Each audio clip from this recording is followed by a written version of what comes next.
Israel ने Iran के दारुल-हुकूमत Tehran से इनखला की वार्निंग के बाद टीवी चैनल्स और अस्पतालों पर बमबारी की है। ये इसराइल की जानिब से हॉस्पिटल्स और टीवी चैनल्स को जो है वो निशाना बनाया गया। अब हॉस्पिटल्स एक ऐसी जगह होती है जिसके बारे में हमेशा ये डिक्लेयर्ड होता है कि कभी भी हॉस्पिटल्स को निशाना नहीं बनाया जाएगा, लेकिन इसराइल की जानिब से ये हरकत भी हुई है। बिल्कुल वही हरकत जो ये गज़ा में करते आए हैं, वही हरकत इन्होंने तेहरान के अंदर भी की है।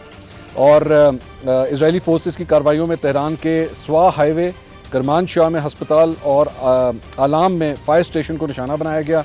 मशरक़ी और मगरबी तेहरान में कई शहरी जो हैं वो ज़ख्मी हुए हैं।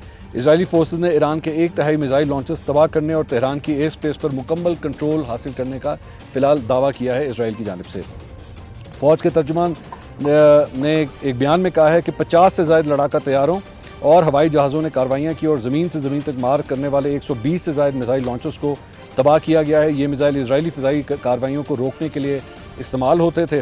तबाह किए गए लॉन्चर्स ईरानी हुकूमत के पास मौजूद लॉन्चर्स की मजमूई तादाद का तकरीबन 1/3 है। ये क्लेम किया जा रहा है इसराइल की जानिब से कि हमने ईरान के 1/3 जो है वो मिसाइल लॉन्चर्स तबाह कर दिए हैं, लेकिन आगे से जो ईरानी फोर्सेस हैं उन्होंने इसे मज़े का खेज़ करार दिया है कि ऐसा कुछ भी नहीं है।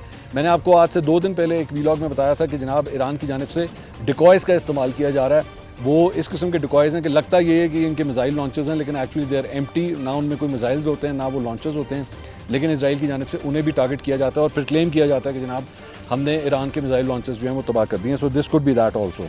इसके साथ साथ ईरानी मीडिया ने कहा है कि जी तेहरान पर ताज़ा हमले में इसराइली फ़िज़ाइया ने ईरान के सरकारी टीवी चैनल को जो है वो टारगेट किया है।